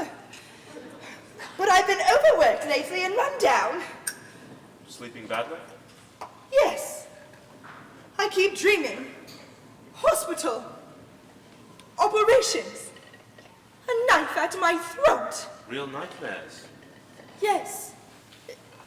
Do you ever dream you're in court, sentencing a man to death? Are you by any chance referring to a man called Edward Seaton? I assure you I should not lose any sleep over the death of one such as Edward Seaton, a particularly brutal and cold-blooded murderer. The jury liked him. I could tell. They were inclined to let him off. However, I cooked Seaton's goose.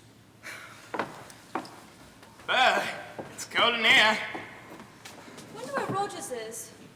Yes. Where is Rogers? He's been gone a long time. So we've got to get some sticks. Sticks. Sticks. My God, sticks! My goodness! How many are left? Are there only 6? There are only 5. 5? Rogers and Lombard. Oh, no, no, Phillip! What the hell is Blore off to like a madman? Oh, Phillip! Have you seen Rogers? No, why should I? 2 more soldiers have gone. 2? Phillip, I thought it was you.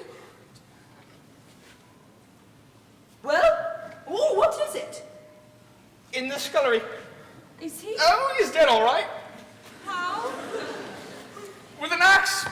Someone must have come up behind him whilst he was bent over the wood box. One chopped himself in half and then there was 6! Stop it, Vera! Stop it! She'll be all right. What's next? Bees? Do they keep bees on the island? That's the next verse, isn't it? 6 little soldier boys playing with a hive. A bumblebee stung one, and then there were 5. A bumblebee stung one. We all look pretty spry. Nothing wrong with any of us. My God. Don't think...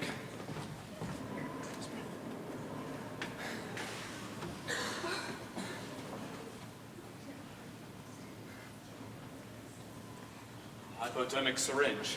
The modern bee sting. While we were in the room, one of us. One of us. Which one of us?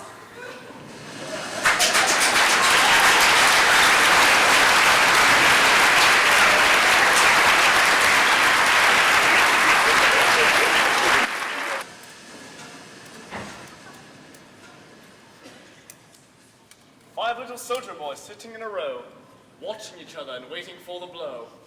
New version up to date. I hardly think this is a moment for facetiousness. Half to relieve the gloom. Damn that electric plant running down. Let's play a nice round game. How about inventing one called Suspicions? A suspect B, B suspect C, and so on. Let's start with Blore. It's not hard to guess whom Blore suspects. It sticks out a mile. I'm your fancy, aren't I, Blore? I wouldn't say no to that. Well, you're quite wrong, you know. Abstract justice isn't my line. If I were to do murder, there would have to be something in it for me. All I know is that you've acted suspiciously from the start. You told 2 stories. You came here with a revolver. Now you say you've lost it. I have lost it. It's a likely story. What do you think I've done with it? I suggested myself that you should search me. Oh, no. You wouldn't have it on you. You're too clever for that. But you know where it is. You mean I've cached it ready for next time? I wouldn't be surprised. Oh, come on, Blore. Use your brains. If I'd wanted to, I could have shot the lot of you by now. Pop. Pop. Pop. Pop. Pop. Yes, but that's not the big idea. The crazy touch. My God, man, I'm sane enough. The doctor says there are some lunatics you've never known were lunatics. That's true enough, I'd say.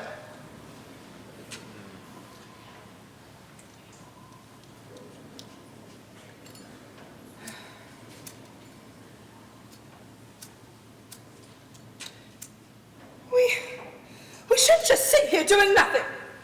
There must be something. Surely there's something we can do. Perhaps if we lit a bonfire. This weather? It is, I am afraid, a question of time and patience. The weather will clear. Then we can do something, light a bonfire, heliograph, or signal. A question of time? Time? We can't afford time. I think the precautions we have now adopted will be adequate. We shall all be dead. I tell you, we shall all be dead. All but one of us. He'll think of something else. He's thinking now. Poor Louise. What's her name? Cleese? Was it nerves that made you do her in, Doctor? No. Drink. I used to be a heavy drinker. God help me. I was drunk when I operated. Quite a simple operation. My hand shaking all over the place. I can remember her now. A big, heavy, countrified woman. And I killed her. So I was right. That's how it was. Sister knew, of course, but she was loyal to me or to the hospital. I gave up drink. Gave it up altogether. And went in for a study of nervous diseases. Very successfully. 1 or 2 lucky shots. Good results with 1 or 2 important women. They talked to their friends, and I've been so busy for the past year or 2, I've hardly known which way to turn. I got to the top of the tree and... Until Mr. Unknown Owen, and down will come Cradle, doctor and all. Will you stop your damnable sneering and joking? Please, we can't afford to quarrel. That's okay by me. I apologize. It's this terrible inactivity that gets on my nerves. We are adopting, I feel convinced, the only measures possible. So long as we remain within sight of each other, a repetition of the tragedies that have occurred must be impossible. We've each submitted to a search. Therefore we know that no man is armed either with firearms or knife, nor has any man got cyanide or any other drug about his person. If we remain, as I say, within sight of each other, nothing can happen. But we shall all need food and sleep. That's what I say. Obviously, the murderer's only chance is to get one of us detached from the rest. So long as we prevent that, we are safe. You're very safe, Vera. There isn't anything to say. I wonder what the time is. So it's all for waiting. Waiting for the hours to go by and yet knowing they may be the last. What is the time? 8:30. Is that all? Pretty awful light, this. All the candles holding out. There's a hope act left. Storm's dying down a bit, wouldn't you say, sir? Perhaps. We mustn't be too optimistic. The murderer's got everything on his side. Even the weather seems to be falling in with his plans. What about something to eat? If you like, I can go out to the kitchen and open some tongue and make up some coffee. But you four stay here. That's right, isn't it? Not quite. You see, Miss Claythorne, it would be inadvisable for us to eat or drink something that you had prepared out of our sight. Oh, you don't like me, do you? It's not a question of likes or dislikes. There are very few tricks that will get past you, Sir Lawrence. If you won't be offended at my saying so, you're my fancy. This is hardly the moment, Captain Lombard, for any of us to indulge in the luxury of taking offense. I don't think it's Blore. I may be wrong, but I don't feel you've got enough imagination for the job. But if you are the criminal, then I take my hat off to you as a damned fine actor. Thank you, for nothing. I don't think it's the doctor. Don't believe she's got the nerve. You've got plenty of nerve, Vera. On the other hand, you strike me as eminently sane. Therefore, you'd only do murder if you had a thoroughly good motive. Thank you. I've thought of something. Splendid. Animal, vegetable, or mineral? That man says he's a police officer, but we've no proof of that. He only said so after the gramophone record when his name had already been given. Before that, he was pretending to be a South African millionaire. Perhaps this police officer is another impersonation. What do we know about him? Nothing at all. Oh, he's a policeman, all right. Look at his feet. That's enough from you, Captain Lombard. Well, now we know where we are. Oh, by the way, Miss Claythorne suspects you, Doctor. Oh, yes, she does. Haven't you seen her shoot a dirty look from time to time? It all works out quite prettily. I suspect Sir Lawrence. Blore suspects me. Armstrong suspects Blore. What about you, sir? Quite early in the day, I formed a certain conclusion. It seemed to me obvious that everything that had occurred pointed unmistakably to one person. I am still of the same opinion. Which one? Well, no. I think it would be inadvisable to mention that person's name at the present time. Inadvisable in the public interest? Exactly. What about the food idea? No. Let's stay here. We're safe here. Can't say I'm hungry. I'm not ravenous myself. Why don't you go and have a guzzle by yourself, Blore? I say, suppose I go and bring in a tin of biscuits. Good idea. Oh, Blore. Eh? An unopened tin, Blore.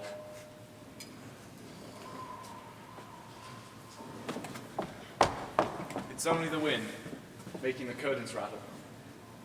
I wonder what happened to the bathroom curtain, the one Rogers missed. By the wildest stretch of imagination, I cannot imagine what any homicidal lunatic would want with a scarlet oil silk curtain. Things seem to be going missing. Miss Brent lost a skein of knitting wool. So, the murderer, whoever he or she is a kleptomaniac too. How does it go? 5 little soldier boys. Going in for law. One got in chancery. In chancery. But how could that apply? Unless, of course. Precisely, my dear young lady. That's why I'm sitting right here. Oh, but I'm casting you for role of murderer, not victim. The term can apply to a boxer. Well, we can always start a free fight. That seems to leave you out, my dear. Those awful rhyme keeps going round and round in my head. I think I'll remember it until I die. Mr. Blore's a long time. I expect the big bad wolf has got him. I have asked you once before to try and restrain your rather peculiar sense of humor, Captain Lombard. Sorry, sir. Must be a form of nervousness. Put your hands up. Search it.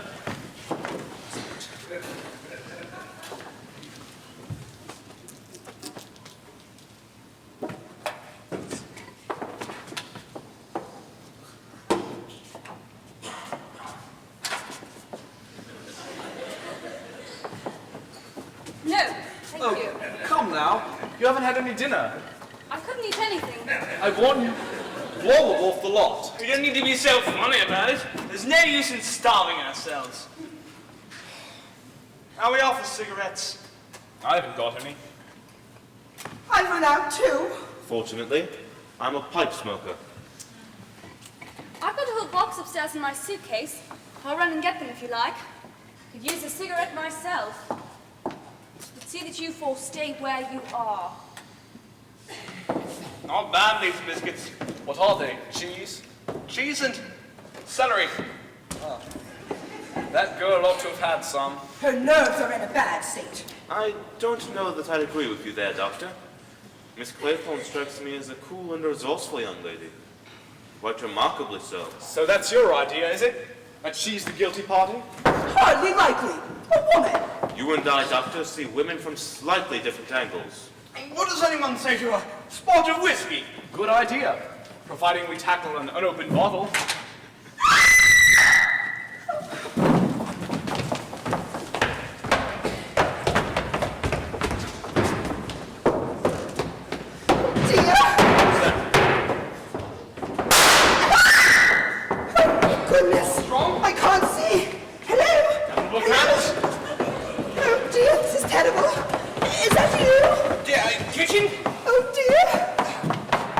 See a thing.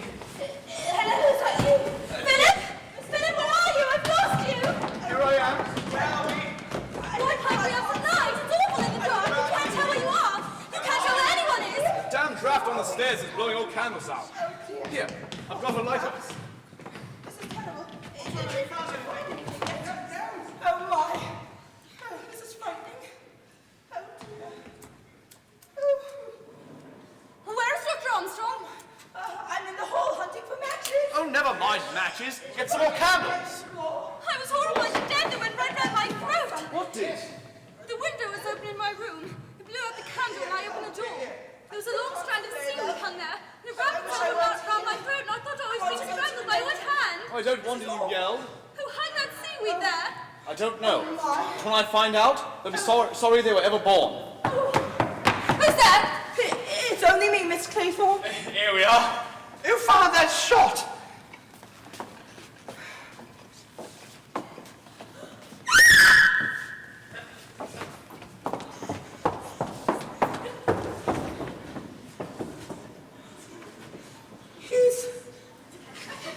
He's dead. Shot through the head. One not in Chancery, and then there were four. Vera? You got me out of the way.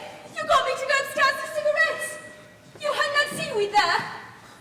You did it all so you could kill that helpless old man in the dark. You're mad. All of you. Crazy. That's why you wanted the red curtain and the knitting wool. It was all planned. Long ago. But that. Oh my God, let me get out of here.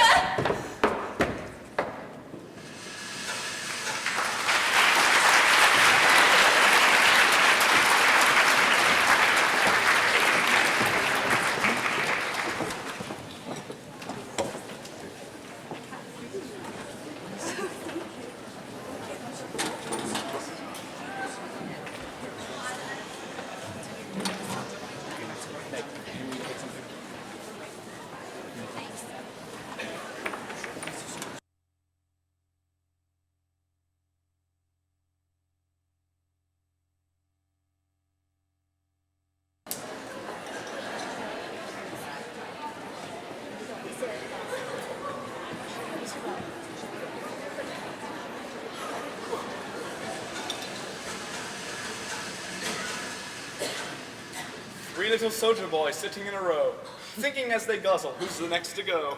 Phillip. That's all right, Miss Claythorne. I don't mind joking on a full stomach. I must say I was hungry. Though I shall never fancy tin tongue again. I was wanting that meal. I feel a new man. We've been nearly 24 hours without food. That does lower the morale. It all seems so different in the light of day. You mustn't forget, there's a dangerous homicidal lunatic somewhere loose on the island. Why is it one doesn't feel jittery about it anymore? Well, we know now beyond any possible doubt who it is. Eh, Blore? That's right. It was the uncertainty before, looking at each other, wondering which. I said all along it was Dr. Armstrong. You did, my dear, you did. Until, of course, you went completely bats and suspected us all. Seems rather silly in the light of day. Very silly. Allowing it is, Armstrong, what's happened to her? Well, we know what she wants us to think has happened to her. What did you find? One shoe, just one shoe, sitting prettily on the cliff edge. Inference, Dr. Armstrong has gone completely off her onion and committed suicide. All very circumstantial. Right down to one little China soldier boy broken in the doorway. I think that was rather overdoing it. A woman wouldn't think of doing that if she were going to drown herself. Quite so. But we're fairly sure she didn't drown herself, but she would have to make it appear as though she were the 7th victim. All according to plan. Suppose she really is dead. Well, I'm a bit suspicious of death without bodies. How extraordinary to think that there are 5 dead bodies in there, and we've been eating tinned tongue. The delightful feminine disregard for the facts. There are 6 dead bodies, and they're not all in there. Oh, no, she's right. There are only 5. What about Mrs. Rogers? I can't her, she makes the 5th. Now look here. Marsdon 1, Mrs. Rogers 2, General MacKenzie 3, Rogers 4, Emily Brent 5, and Margrave 6. 7, 8, 9, Armstrong 10. That's right, old man. Sorry. Do you think it would be an idea if we brought Mrs. Rogers downstairs and shoved her in the morgue too? I'm a detective, not an undertaker. Stop this talk about bodies. The point is, Armstrong murdered them.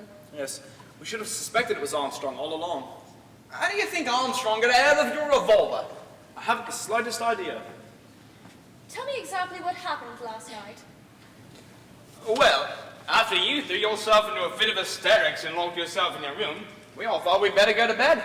And so we did so and locked ourselves in our rooms. About an hour later, I heard someone pass my door. I went and tapped on Blore's door. He was there all right. That's when I went to Armstrong's room. It was empty. Then I came and tapped on your door and told you to sit tight whatever happened. Then I came downstairs, and the window on the balcony was open, and my revolver was lying just beside it. But why the devil should Armstrong chuck that revolver away? Don't ask me. Either an accident or she's crazy. Where do you suppose she is? Lurking somewhere, waiting to have a crack at one of us. We ought to search the house. What? And walk into an ambush? Oh, hadn't thought of that. So, you're quite sure you heard no one moving about after we went out? Oh, I imagined all sorts of things. But nothing short of setting the house on fire would have got me to unlock my door. I see. Just thoroughly suspicious. What's the use of talking? What are we going to do? If you ask me, do nothing. Sit tight and take no risks. Okay, I want to go after that woman. What a dog of the bulldog breed you are, Blore. By the way, between friends and without prejudice, you did go in for that little spot of perjury, didn't you? I don't suppose it makes any odds now. Rendall was innocent, all right. The gang squared me, and between us we put him away for a stretch. Mind you, I wouldn't admit it now if it wasn't that You think that we're all in the same boat? Well, I couldn't very well say it in front of Mr. Justice Walgrave, could I? No, hardly. I say, that fellow Seton, do you think he was innocent? Quite sure of it. Walgrave had a reason for wanting him out of the way. Well, Blore, I'm delighted that you've come off of your virtuous purge. I hope you made a tidy bit out of it. Nothing like what I ought to have done. That Benny gang's a mean lot. I got my promotion now. Yes, and Lindall got penal servitude and died in Gaul. How was I supposed to know he's going to die? No, that was your bad luck. Is, you mean? Yours too. Because as a result of that fact, you may get your life cut short unpleasantly soon. What? Me? By Armstrong? I'll watch it. You'll have to. Remember, there are only 3 little soldier boys there. What about yourself? I shall be quite all right, thank you. I've been in tight places before, and I've gotten out of them, and I mean to get out of this one. Besides, I've got a revolver. Yes, that revolver. Now you say you found it lying down there. What's the proof you haven't added there, Tom? Oh, same old gramophone record. Not a room in your head for more than one idea at a time, is there? No, but it's a good idea. And you're sticking to it. Look, if I were you, I would have come up with a better story. I only wanted something simple that a policeman could understand. What's wrong with the police? Nothing. Now that you've left the force.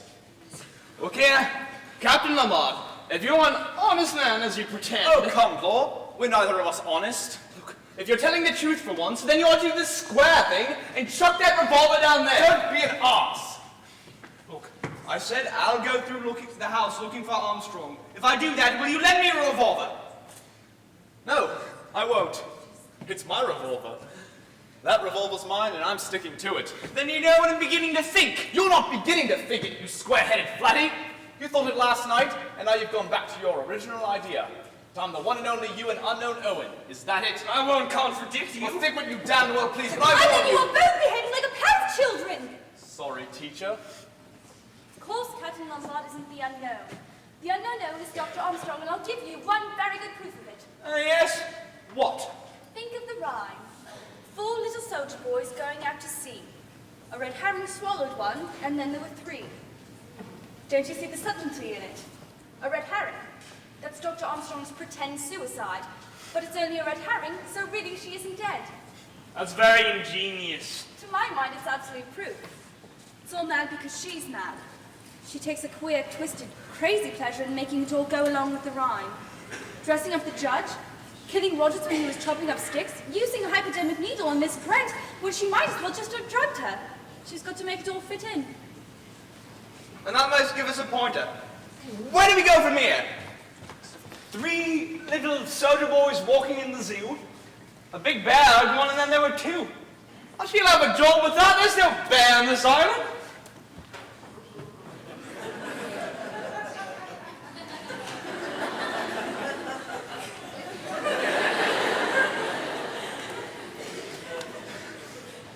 I say, Captain Lombard, what about a nice bottle of beer? Oh, do stop thinking about your stomach, Blore. This craving for food will be your undoing. There's plenty of beer in the kitchen. Yes, and if anyone wanted to get rid of you, the first place they'd think of putting a lethal dose would be in a nice bottle of beer.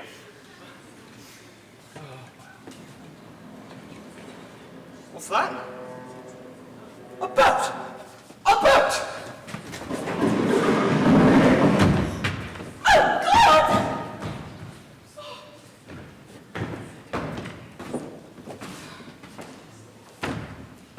Blore's got his. How? A booby trap. All set, wire across the door, attached to something above. Is he? Yes. Crushed. Head stove in. Great bronze bear holding a clock from the landing. A bear? Oh, ghastly! This is awful childishness. Oh, I know. God, what a fool Blore was. And now there are 2. Yes, and we'll have to be very careful of ourselves. We shan't do it. We'll never get off this island. Yes, we will. I've never been beaten yet. Don't you feel that there's someone now in this room watching us? Watching and waiting? That's just nerves. Then you do feel it. No, I don't. Phillip, let's get out of here. Go somewhere else. Maybe if that was a boat, they'll see us. All right, go to the top of the island and wait for relief to come. It's sheer cliff on the far side. We can see if anyone approaches from the house. Anywhere's better than here. Won't you be rather cold in that dress? I'd be colder if I were dead. Perhaps you're right. A quick reconnaissance. Phillip, be careful, please. I'm not Blore. There's no window directly above. Hello? There's something washed up on the rocks. What? It looks like a body. You better wait in there. I'll go have a look. Armstrong. Armstrong's body. It's Armstrong, drowned.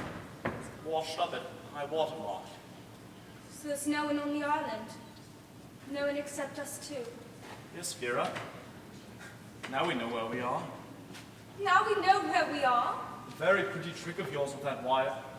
Quite neat. Old Margrave always knew that you were dangerous. So you did drown that kid after all. No, I didn't. That's why you're wrong. Please believe me. Please listen to me. I'm listening. You'd better make it a good story. It isn't a story. It's the truth. I didn't kill that child. It was someone else. Who? A man. Peter's uncle. I was in love with him. This is getting quite interesting. Don't sneer. It was hell. Absolute hell. Peter was born after his father's death. If you'd have been a girl, you would have gotten everything. Well-known tale of the wicked uncle. Yes, he was wicked, and I didn't know. He said he loved me, but that he was too poor to marry. There was always a rock that Peter was wanting to swim out to. Of course, I wouldn't let him. It was too dangerous. One day I had to go back up to the house to get something I'd forgotten. When I got back to the rock, I saw Peter swimming out. I knew he hadn't a chance. The current had got him already. I flew down to the beach and Hugh stopped me. "Don't be a fool," he said. "I told the little ass he could do it." Go on. This is interesting. I broke past him. He tried to stop me, but I broke free and rushed down to the beach. I plunged into the sea and swam after Peter. But by the time I got there, it was too late. And everything went off well at the inquest. They called you a plucky girl, and you kept discreetly quiet about Hugh's part in the business. Do you think anyone would have believed me? Besides, I really was in love with him. Well, it's a pretty story. And then I suppose Hugh let you down. Do you think I ever wanted to see him again? You certainly are an accomplished liar, Vera. Can't you believe the truth when you hear it? Who set that trap that killed Blore? I didn't, and Armstrong's dead. I've broken most of the commandments in my time, and I'm no saint. But there is one thing that I won't stand for, and that's murder. You won't stand for murder. What about those natives you left to die in Africa? That's what's so damn funny. I didn't. What do you mean?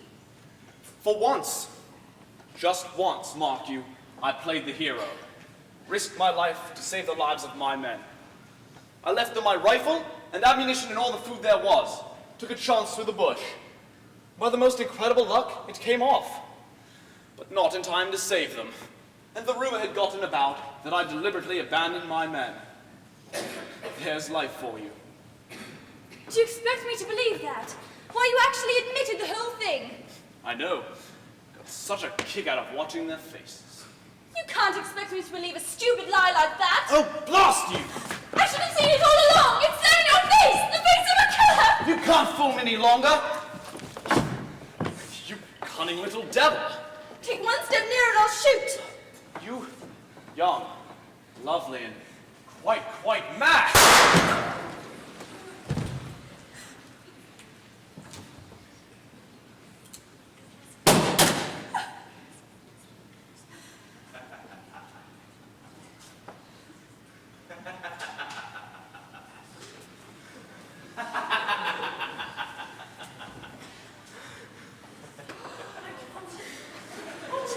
True. My 10 little soldier boys. My rhyme.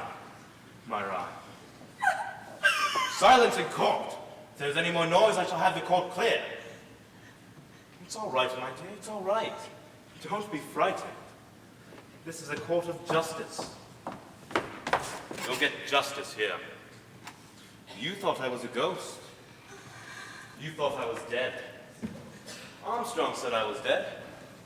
That was a clever part of my plan. Said we'd trap the murderer. We'd fix up my supposed death so that I should be free to spy upon the guilty one. She thought it an excellent plan. Came out that night to meet me by the cliff without any suspicion. I sent her over with a push. So easily. She swallowed my red herring all right. You know Vera Claythorne. All my life, I've wanted to take life. Yes, to take life. Until now, I've had to get what enjoyment I could out of sentencing the guilty to death. I always enjoyed that. But it wasn't enough. I wanted more. I wanted to do it myself, with my own hands. I'm a judge of the High Court. I've got a sense of justice. As between our sovereign lord the king and the prisoner at the bar, will true deliverance make? Guilty, my lord. Yes, guilty. You were all guilty, you know. But the law couldn't touch you, so I took the law into my own hands. Silence in the court! Empty Marsdon first, then Miss Rogers, Barbertone in the brandy, MacKenzie, stab. Got Rogers with an axe when he was chopping sticks. Doped Emily Brent's coffee so she couldn't feel the hypodermic. Booby trap for Blore. Blore was a fool. I always knew it would be easy to get Blore. Turning that revolver at the end was a clever touch. Made it interesting. I knew you two would suspect each other in the end. question was, which of you would win out? I banked on you, my dear. The female of the species. Besides, it's always more exciting to have a girl at the end. Prisoner at the bar, have you anything to say why sentence should not be passed on you? Vera Elizabeth Claythorne, I sentence you to death. I'm not guilty! I'm not guilty! They all say that. Must be not guilty. Unless, of course, you're going all out for a verdict of insanity. But you're not. I'm mad. But you're not. But I'm telling the truth. I didn't kill that child. I never wanted to kill that child. You're a judge. You know when people are innocent and when they're guilty. So you didn't kill that little boy after all? Very interesting. But it doesn't matter now, does it? What? I can't spoil my lovely rhyme. My 10 little soldier boys. You're the last one. One little soldier boy left all alone. He went and hanged himself. I must have my hanging. My hanging!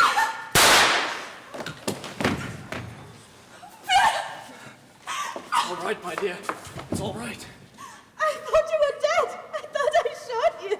Thank God women can't shoot straight. At least not straight enough. I shall never forget this. Oh, yes. You will. You know, there's another ending to that 10 little soldier boys rhyme. One little soldier boy left all alone. We got married, and then there were none.